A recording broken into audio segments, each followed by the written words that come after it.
milestone for us. It's a culmination of many, many years of work with NASA and SpaceX. And there's a lot of folks out there that have contributed to us getting where we are today. And I really would like to thank the team that has gotten us here. A tremendous amount of work. And obviously for my past job, this means a lot. But I'm really looking forward to, in my new role, continue to see the success of this commercial crew program. As I was able to, for the first time, I think, actually provide breaking news last night that we're moving towards the launch being on October 31st, a nice Halloween launch.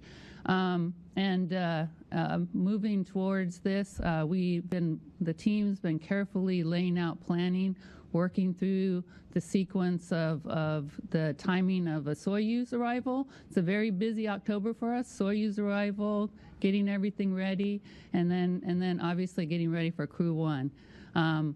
We're very excited to be heading into our operational missions. This is a culmination of a dream of us to have commercial crew rotation seats up on station, and looking forward to many more to come.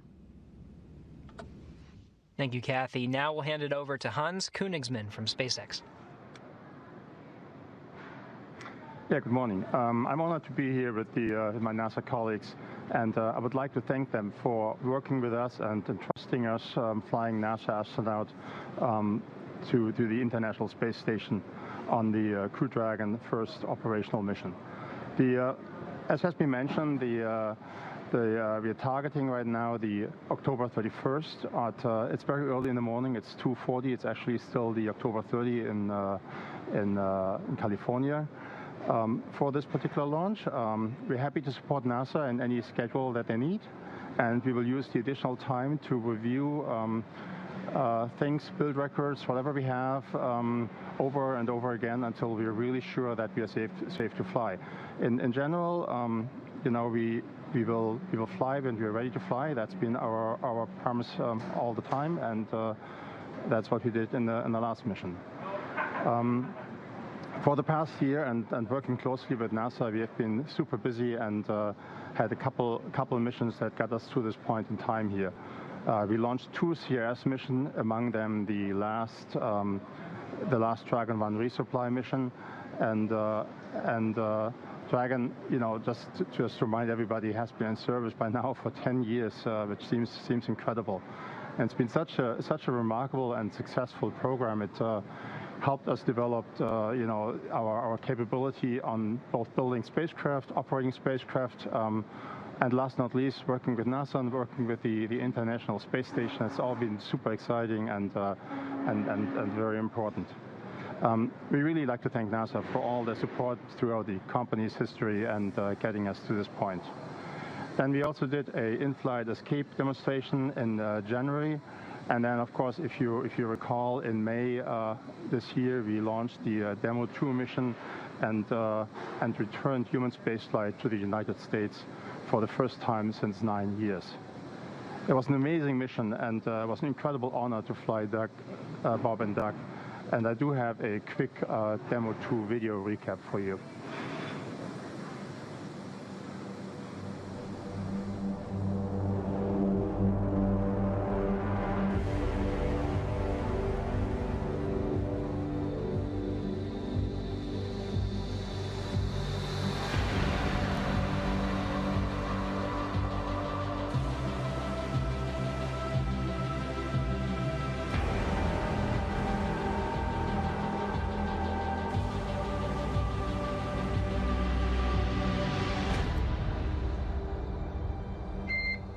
Good morning, welcome aboard.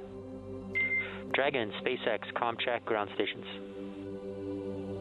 SpaceX Dragon, we're go for launch. Let's light this candle.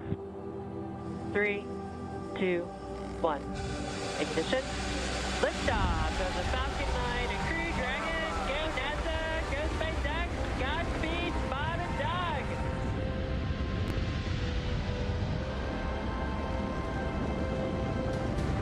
On behalf of the entire launch team, thanks for flying with Falcon 9 today. We hope you enjoyed the ride and wish you a great mission. We would like to welcome you aboard Capsule Endeavour. We do have a friend on board with us, Trimmer, the Apatosaurus. I think I was requested to do a backflip. Good night, Megan and Theo. And Karen and Jack.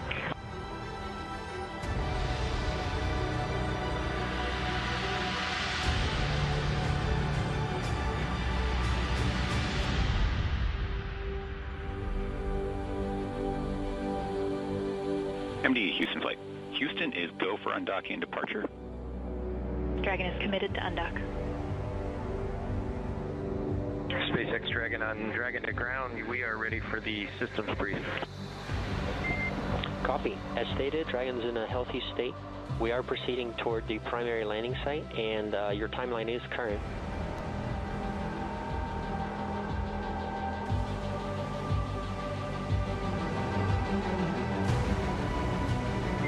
Visual, 2 drogues out. 300 meters. We are braced for splashdown. Copy, brace for splashdown. Endeavour, on behalf of the SpaceX and NASA teams, welcome back to planet Earth, and thanks for flying SpaceX.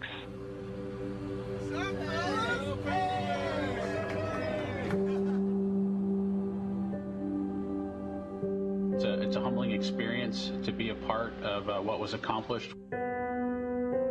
It's great to see how excited everybody was. We hope it brings a little bit of brightness to a pretty tough 2020.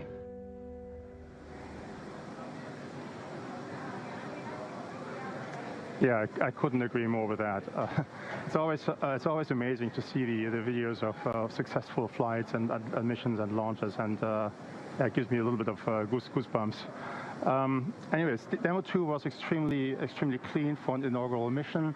Bob and Doug gave us great feedback, and basically on everything from the ground supply all the way to the spacecraft itself, and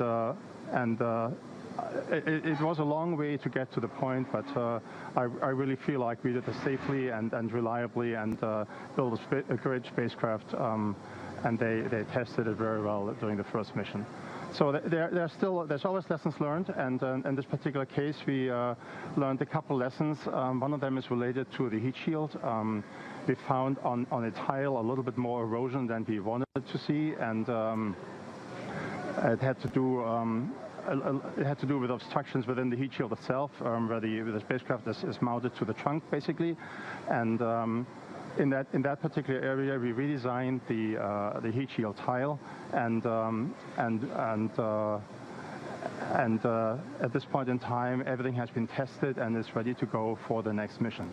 The other lesson learned was related to how we measure the altitude during the parachute deploy. Last time we deployed inside the allowable box, absolutely no problem, but just a little bit lower than we expected. And so we improved the barometric altitude measurement, and we improved the cross-check with all the other navigation sensors for the next mission. And then, last but not least, we closely coordinate between NASA and SpaceX with the U.S. Coast Guard to establish a 10-mile keep-out zone for any boaters, to make sure that the recovery is safe and that our crew is safe, the astronauts are safe, and the public itself is safe. And so we're going to have more boats on the next go around, and make sure that the area is really clear of any other boats. We already implemented that. We are at this point in time reviewing documentation, making sure everything is good to go. We do have a static fire ahead of us, and several simulations also to keep the crew and ourselves, sharp and good to go. And so I'm definitely looking forward to moving into the operational phase with Dragon and having more and more operational flights over the next coming years. Talking about the next coming years, I also want to talk about quickly about the cargo Dragon 2. We had a picture a while back. I'm not sure if we can show this again. Well, it's There it is, exactly. That's the new Cargo Dragon, right? This is CRS-21, or in NASA language, SpaceX 21, I guess. And it's very similar to the old Dragon in the way that we load the cargo inside, basically, and there's a trunk that has external cargoes. Very similar. The difference is that we use the arm on the tower now to just walk in and load it there. It's going to be a little bit easier for the crew to do this. But yeah, it's essentially proven technology on our side with a an updated and new vehicle that's very, very similar to the crew version. Once this Dragon attaches to the station, it docks actually like the Crew Dragon does. It will be the first time that we have two Dragons on the International Space Station. That's pretty amazing. And if you think about it, going forward, we actually anticipate right now that during 2021 we will always have at least one Dragon attached to the space station, either bringing astronauts to the space station or bringing the resupply cargo, depending on which vehicle it is. Again, we're honored to work with NASA, its international partners, and and support the important research and experiments on board of the space station. It's been a great pleasure. We're humbled to be the nation's premier provider to the International Space Station. Back to you. Thanks to all of our briefers for those initial remarks. We'll now open it up for questions. Again, if you're on our phone bridge, please press *1 to submit a question. Once your name is called, please state to whom you'd like to direct your question. We'll have a lot of questions, so if you find that yours has already been answered, press *2 to withdraw it. On social media, please use the hashtag #AskNASA. Let's start on our phone bridge with Joey Roulette from Reuters. For doing this. Question is for Hans Königsmann and Jim Bridenstine or Kathy Litters. I was just wondering generally what work is needed before we can officially certify Crew Dragon, and if there's any specific details about that you could provide that you learned from the DM2 mission, that would be great. Thanks.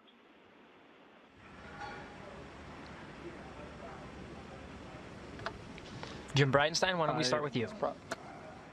Yeah, so I'll defer this to Kathy. I know it was her program until I pulled her up to headquarters to run the entire human exploration program. So Kathy, I'll defer to you. Yeah, I think the major work is in a couple of different areas. One is in updating the design in the two areas that Hans already mentioned, which is some very localized upgrades of the TPS and those attach points. And I know in the press conference following this, Steve Stitch, even though I hate the fact that he gets to do this, I'm sure he'll talk about it a whole bunch. So, but, obviously we had to update that certification. We did a demo flight to learn. And so we found out that in those particular locations, we'd like to have an updated design. And so the new work is focused in that area. And then we did make a design change to change a screen design, and then also changed, like Hans said, how we were measuring the barometric pressure to determine what's the right altitude to be able to deploy the drogue chutes. And so really the big chunk of the certification is in those upgrades, and then any deltas. Demo 2 provided a capability to be able to dock on the forward element, on the forward docking area, and Crew 1, because it's a full increment crew, is giving us a new capability to also be able to dock on the zenith port. And so those were capabilities that were needed for our increment missions, but weren't needed to safely fly crew for our Demo 2 mission. So the team's kind of doing their Delta certification efforts. The big chunk of the work had been done prior to Demo 2. Thank you for that answer. We'll now pass it over to Salen Babauer from Gannett Industries. Thank you. My question is for NASA Administrator Jim Bridenstine. Sir, how historic is this first operational mission of Crew 1 in the history of human spaceflight? Thank you. Oh, you bet. Well, look, here's the thing. In November, we're celebrating 20 years of having people living and working on the International Space Station. And it just so happens that when we launch on October 31st, early in the morning on Halloween, it will be 20 years since the launch of Expeditionary Mission 1, EM1. So this is a very exciting time for the agency in general. But it just demonstrates the value of the International Space Station. Without this tool that we have, not just a tool of diplomacy, but also science and technology development, we've been able to go from flying space shuttles and now flying commercial vehicles, demonstrating that we can drive down costs and increase access. So I think probably from a historical perspective, the most important thing is we have fundamentally changed the business model for how NASA does business. We want to be a customer, especially when it comes to low Earth orbit. We want to be one customer of many, and we want to have numerous providers that are competing on cost and innovation. We have proven that out with Commercial Crew, and now we're getting into these regularly scheduled missions for Dragon. And of course, Starliner is coming up soon. In fact, the crew that's about to launch on October 31st, they're going to be there when the very first Starliner attaches to the International Space Station. So we're going to have two independent companies that are, have very unique solution sets to achieve spaceflight and docking at the International Space Station. And I think that's really there's a lot of historic firsts that are about to take place, especially with this crew. So it's an exciting time. Next, we have Lauren Grush from The Verge. Hi, thank you so much for taking my question. I recall with DM2 there are constraints on the Crew Dragon's lifetime in orbit because of its solar panels. I'm wondering if those similar constraints are on this mission or if the Crew Dragon's lifetime in orbit has been extended. Thank you. So the solar panels are different for a longer duration. I'll leave it to Kathy. Oh, sorry about that. Stepping on you there. It's a fully certified vehicle, so 210 days. So as Jim said, there's an upgraded solar panel design, and so every aspect of the vehicle is 210 days.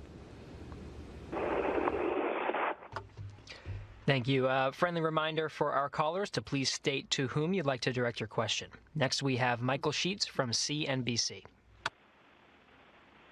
Hi, all. I just wanted to ask a quick question that could be answered by either Kathy or Hans. I know that Crew Dragon is designed to hold up to 7 passengers. I'm wondering at this point when you might expect to see that full capability utilized. I know this is a big step from 2 to 4, but I'm wondering whether or not you have any missions planned in the near future that would expand that all the way up to the full 7 passengers. Thanks. So from a NASA perspective, I'll answer first and then let Hans talk about the capacity for 7.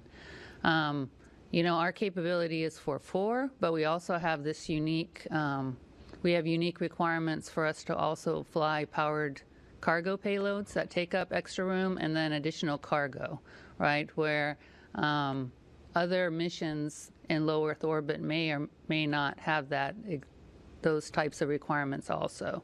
So the NASA capability is for the full complement of 4 crew members, like Jim talked about, but that's what trades off our crew and cargo requirements for these missions. Yeah, we always have the option, but as for NASA missions, we use the space right now for cargo and an extra capability, and we will continue to fly 4 astronauts to the International Space Station.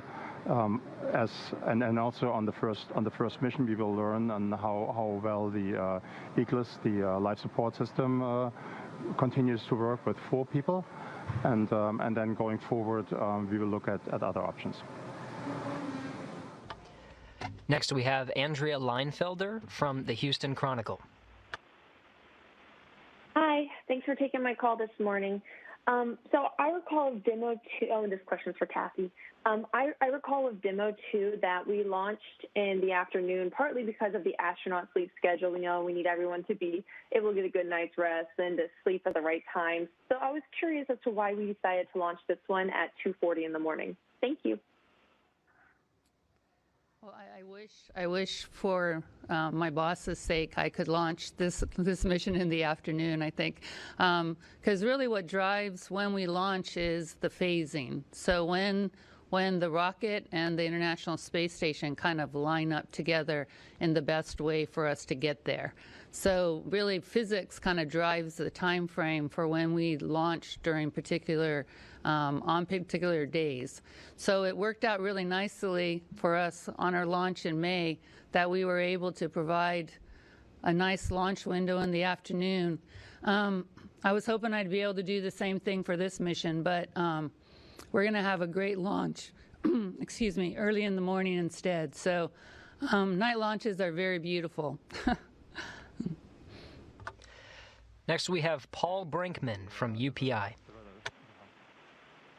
Yeah, hello. Thanks for doing this. I guess my question is for Hans, or actually about the four-person capacity. I'm just wondering if you could kind of go through how egress of the capsule will work. And I'm also wondering if anybody there knows whether this is the first time in history that a capsule will carry 4 people.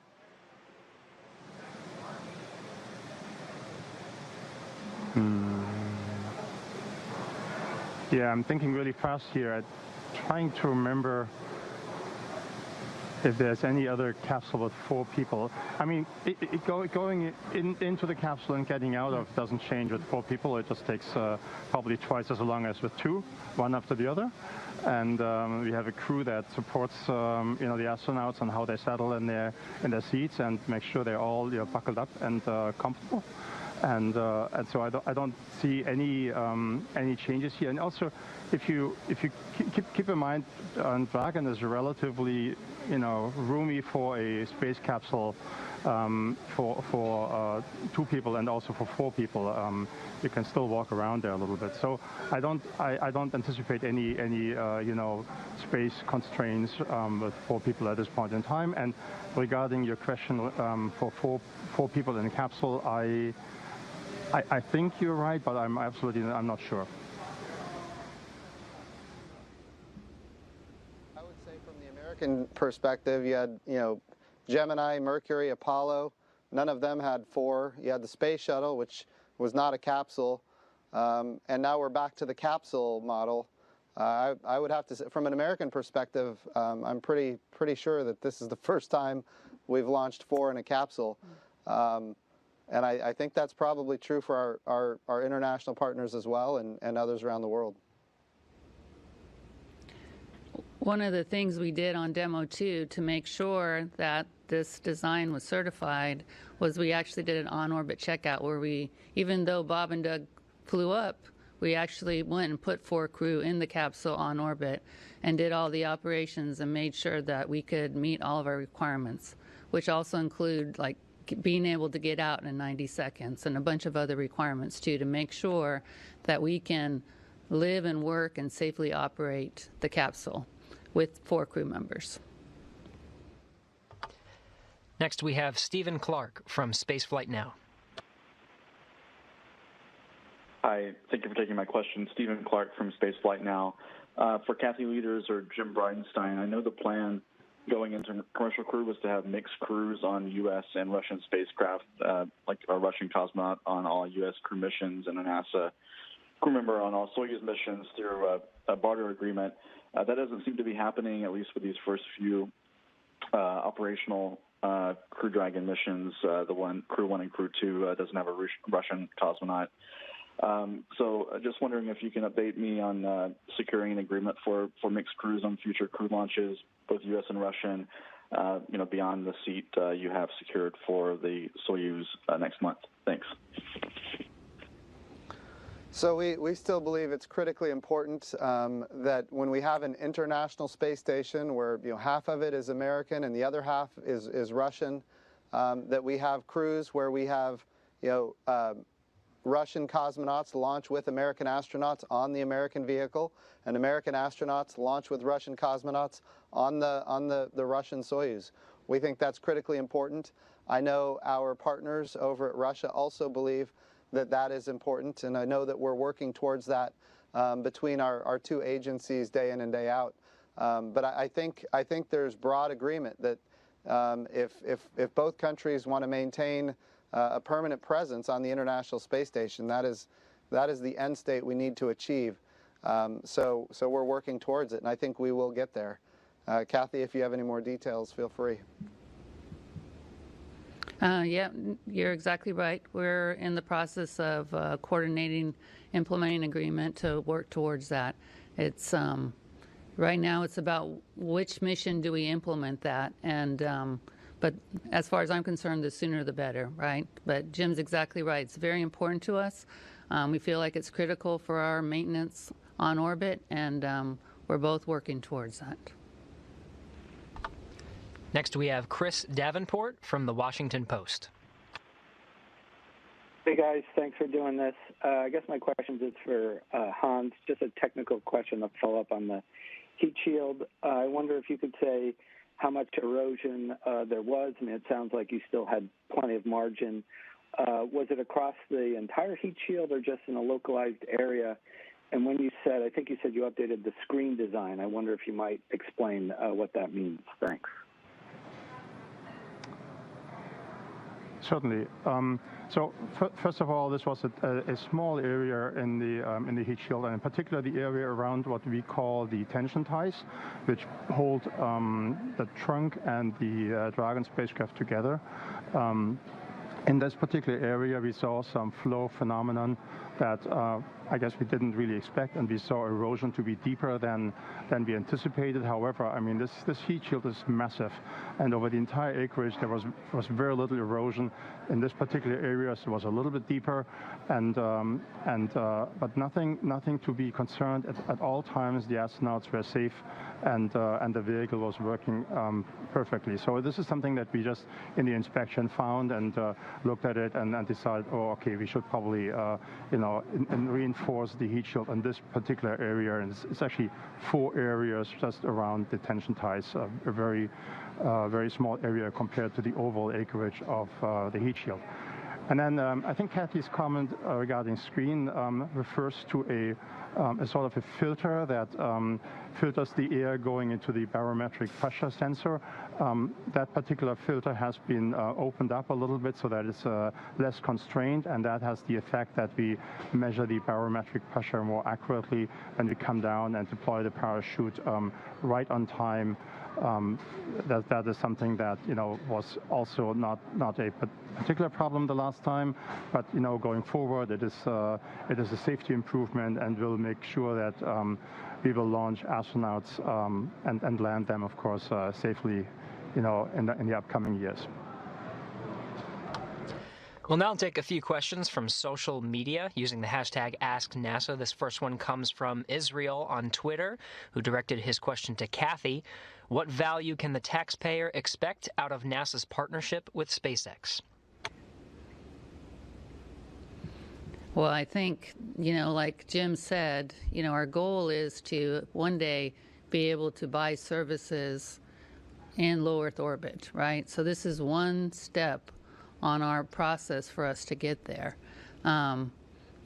We're taking this in careful steps, but for us to be able to continue to do what we feel is our charter, which is to go and do deep space exploration, us moving towards a commercial platform in low Earth orbit and being able to use commercial services is a goal of ours. And so us taking this first step with a commercial service for our crew and cargo capabilities now is an important step in that process.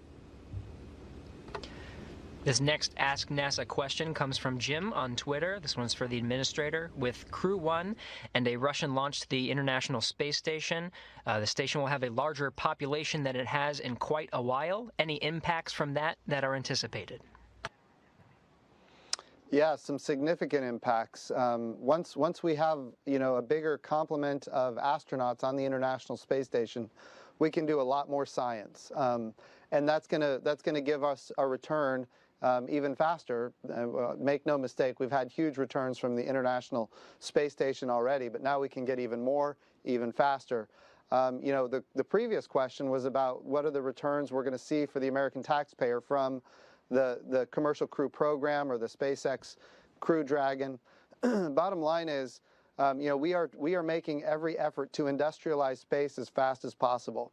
So we look at advanced materials and we look at industrialized biomedicine, the compounding of pharmaceuticals or the creating of immunizations.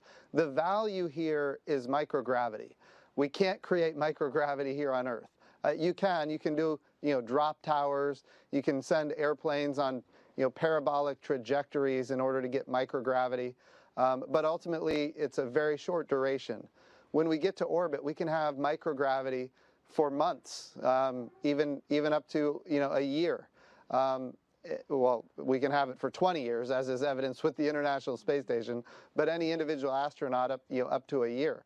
And so what this means is we get to maximize the utility of microgravity for research. And ultimately, we're focusing our research for a day when that research becomes applied. So when we think about the ability to create human tissue for people that maybe need new tissue, whether it's skin or something else, using your own adult stem cells, we can create your own tissue in the microgravity of space. When you do it in the gravity well of Earth, it just goes flat. So there's a lot of benefits. I like to talk about advanced materials, creating an artificial retina for the human eyeball so people who have macular degeneration don't have to lose their eyesight. And there's so many more things that we get from these kind of activities. And of course, when we think about Kibo and our partners on the International Space Station from Japan and some of the capabilities that they've put that give us the ability to put instruments on the outside of the space station, both for astrophysics and the study of the Earth, to increase crop yields while reducing water usage, to transform how we do agriculture. There are so many benefits to commercialization. The International Space Station is really the place to prove all of these things out. And then it's up to the private sector to make determinations that it's worth capitalizing and then using these commercial capabilities that we've built. But make no mistake, NASA has a long history of commercial capabilities. We think about people watching this right now on the internet, for example, internet broadband from space, Dish Network, DirecTV, GPS, how do we navigate, how do we produce food and energy and do disaster relief, predict weather, understand climate. The returns here are really astonishing. The International Space Station is an amazing capability for the country, and of course, having more crew on the International Space Station makes all of these advancements happen faster, and that gets us to a day of commercialization faster than we could have done otherwise. So this is really it's a great time to be at NASA, and it's a great time to see all of the amazing developments happen. We'll now return to our phone bridge over to Jeff Faust from Space News. Yeah, good morning. I wanted to return to the issue of certification, and when, this is for Kathy, when you expect to have everything that certification review, and how soon can that certification review take place before the launch? Thanks. So we've actually had our program level certification review already, and we had our status at the agency level. So right now we're just in the process of finalizing the last few pieces of documentation that we need to close out our human rating certification plan, which I view that will be done probably in the next week to 10 days. And then our final cert we will be doing at our as part of our flight readiness review for Crew 1.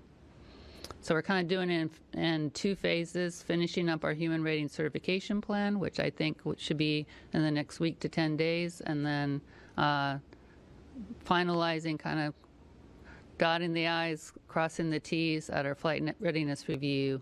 That will be coming up about a week before we go into Crew 1. Next, we have Eric Berger from Ars Technica.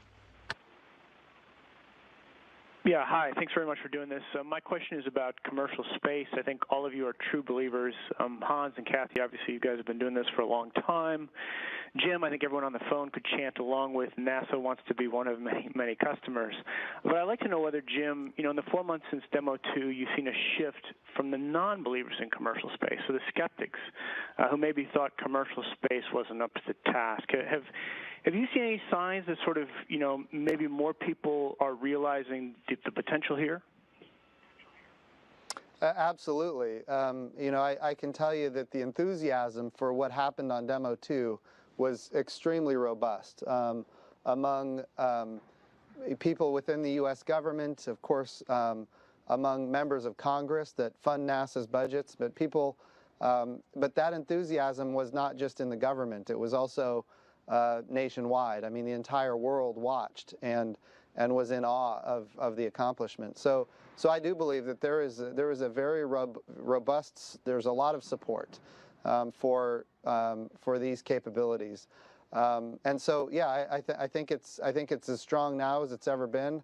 I think some of the doubters have maybe been made to not doubt so much because it has now happened. But I also think, look, Commercial Crew was really the second part. We were resupplying the International Space Station commercially with Northrop Grumman and SpaceX ahead of that. So the next big thing, Eric, and I know you know this, the next big thing is commercial habitation apart from the International Space Station, which is something that we need members of Congress to be willing to fund. We've put it in the budget request every year, and it never gets funded at the level that is necessary to achieve the end states. Here's what we know, Eric. There's going to come a day in the future when the International Space Station is going to have to end. We don't like to think about it because we really, really love the International Space Station. But we also do have to think about the fact that 20 years is a long time, and it can't last forever. We have to be making the investments right now today so that we don't have a gap in low Earth orbit. That's what's been lacking. We haven't had the investment necessary to guarantee that we don't have a gap in low Earth orbit. And it's critically important that we make those investments. And I think right now more than ever, we do have those believers that you're talking about. They are willing to step up to the plate and fund the budget request at the level necessary to eventually, get commercial habitation so that there will be no gap. And that's one of the things that we're working on every day to make sure that there is no gap. Next is Marcia Dunn from the Associated Press. Yes, hi. This question is for Hans, please. I think when people hear certified and operational for this upcoming flight, many, at least in the public, are going to think that all of a sudden Dragon flight for humans is routine, if you will, and that kind of phrasing got NASA in trouble in the shuttle program. How do you look at this as routine now that you've got one under your belt? And also, do you feel a lot of the pressure is off now that you had a successful test flight on this vehicle? Thanks. Well, that's a great question, actually. And honestly, I don't feel that this is over at all. I feel like we need to actually step it up. The transition from a test vehicle to an operational vehicle to a production vehicle is very difficult. Getting this, in an operational phase that is safe and has all the scrutiny and the rigor of human spaceflight is a lot of work and very, very difficult in itself. So I feel like we actually and we responded that way within SpaceX. We stepped it up. We do more reviews than ever. We pay incredibly scrutiny to the flight data of Demo 2. And there's a huge effort going on to make sure that both Falcon 9 and then also Dragon is safe for all the future missions and can actually stand up for this huge task of supplying the station both with cargo and also bringing astronauts up and down. It's a great responsibility, and we like I said earlier, we're honored by this, but it's also at least I personally feel that it weighs on me, and we have to work harder to make this work safely. And I talk about this a lot, and it's about staying vigilant, stay vigilant. And as a team, we need to stay vigilant. We need to keep going. We need to operate in a safe manner. It's very important for us to not kind of take our foot off the gas, right? We got to keep operating in a safe and in a safe manner. Next, we have Douglas Messier from Parabolic Arc. Yeah, I had a question for Hans. And did this problem come up on the first demo mission with the heat shield? And exactly what did happen? Did you have problems on all 4 connections where the capsule is connected with the trunk? Yeah, the best way I can explain it without slides and lots of data is that these tension ties that connect the trunk and the spacecraft, they cause some disturbance in the airflow around them, and then there's a little bit it digs a deeper hole into the heat shield right after that because there's probably a vortex or something like that. I don't know the exact technical details on this one, but the effect is basically that one particular tile has basically more erosion than the others. It tunnels basically into the tile. And like I said earlier, this was always a safe situation. It never got to structure. The overall heat shield was working great. So it's something that is relatively easy to fix by putting a more resistant or erosion-resistant material in that particular place, because you want to be careful. You don't want to make too many changes at this point in time either. And then basically test it. We did that last week, and it came out great. And so I'm confident that we fixed this particular problem very well. Next, we'll go over to Irene Klotz from Aviation Week. Hi. Actually had a similar question from Doug, so I think I'll just continue his for a minute, is for Hans. What estimate percent did the TPS ablate relative to your predictions, and why didn't this show up on Demo 1? And then also for Kathy, are you expecting to process any waivers for the Dragon Crew 1 flight? Yeah, so I'm not sure I can say it's an estimate because it's really just locally and in one particular spot. It's a good reminder regarding Demo 1. We didn't see this on Demo 1, at least not to this extent that we noticed something. It's a good question. Demo 1 was slightly lighter, had a slightly different trajectory. Maybe that caused this. At the end of the day, it's great that we found it on this flight, and can basically take corrective action going forward. And also, like I said, this was not an unsafe situation at all. This is just something that we observed and then basically changed to make sure that nothing bad will ever happen. So that's like I said on Demo 1. If you look at it with hindsight, you might see some erosion, but honestly, it's not very visible there. And Irene, I do not know the final count for the waivers, so I would maybe hold that question and ask that question of Steve Stitch. Next, we have Rachel Joy from Florida Today. Hey there, this question is for Bridenstine. Back during Demo 2, due to COVID-19, you asked that launch spectators and visitors not visit the Space Coast to watch the launch. Here we are 5 months later.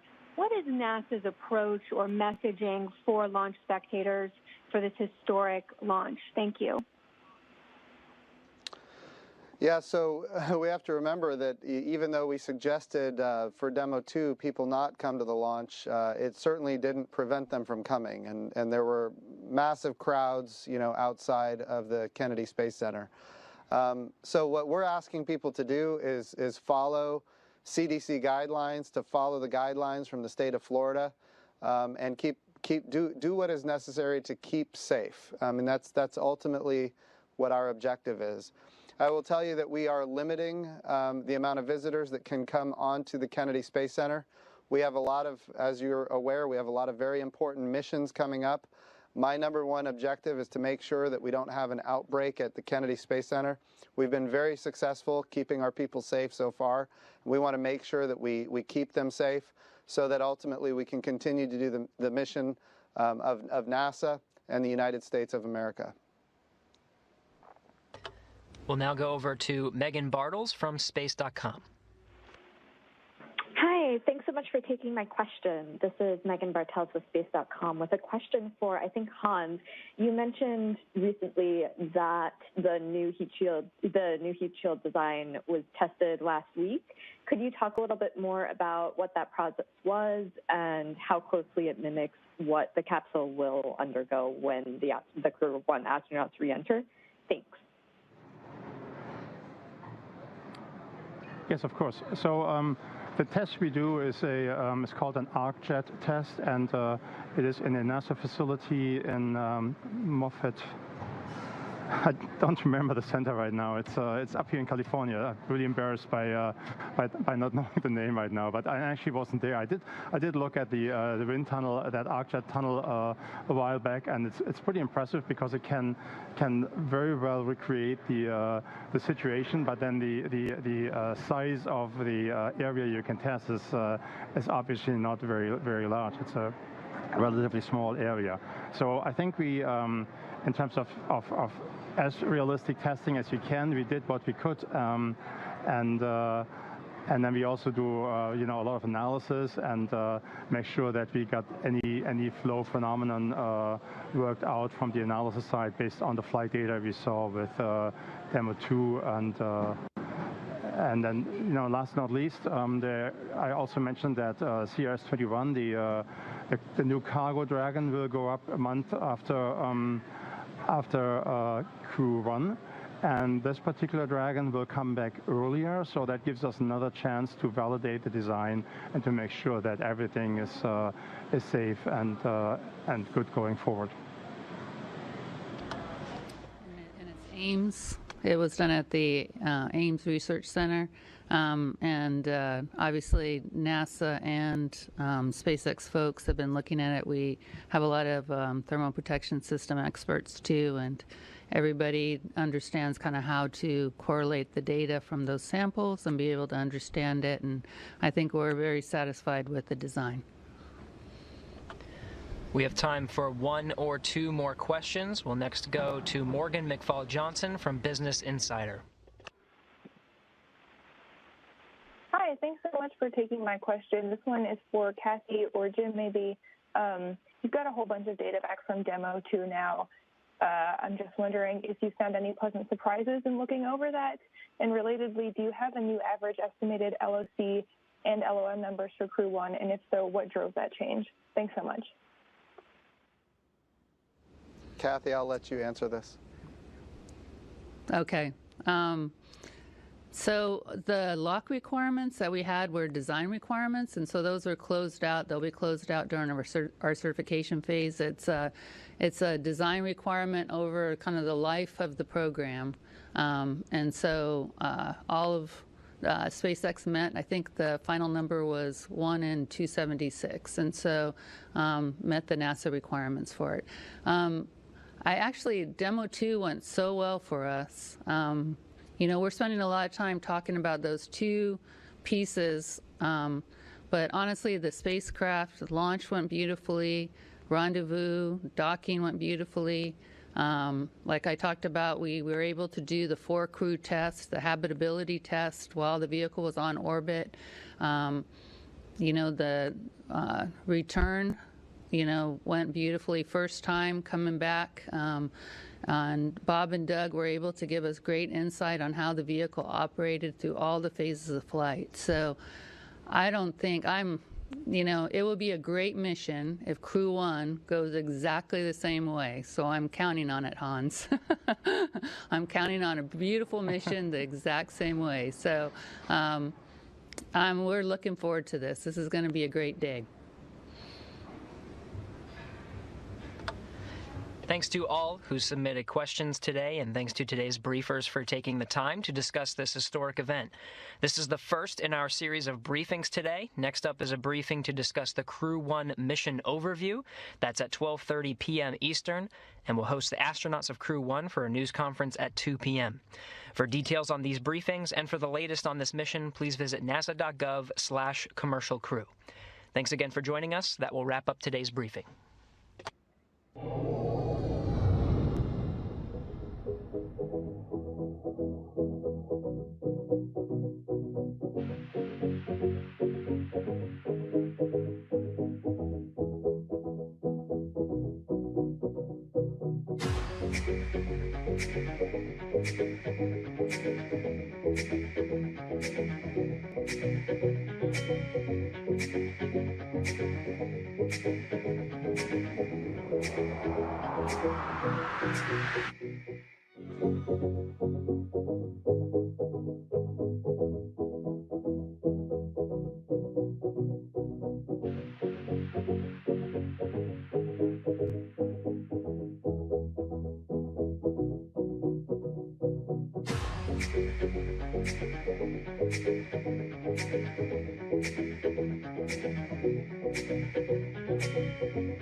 Доброе утро.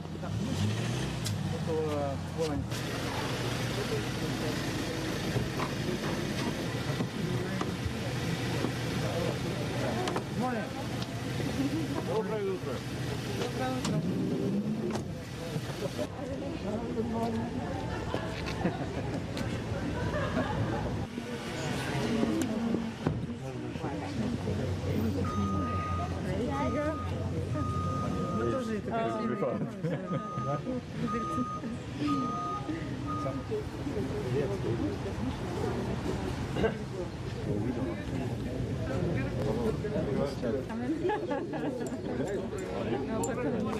Good morning, ladies and gentlemen. How are you today? Отлично. Добрый morning. Доброе утро. Здравствуйте. Доброе утро. Доброе утро. Здравствуйте. Чего? Сейчас. Все убрали. Вас за язык никто не тянул, да? Пойдем.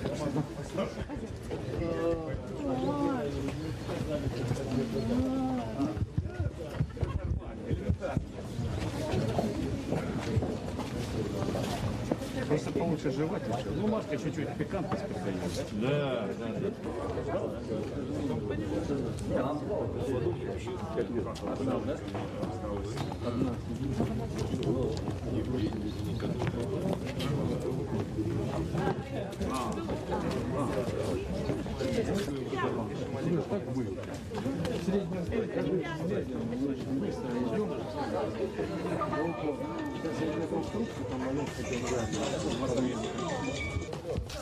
Смотри, экипаж вместе, дублера тоже у нас стоит. Есть, есть. Еще что я на руках.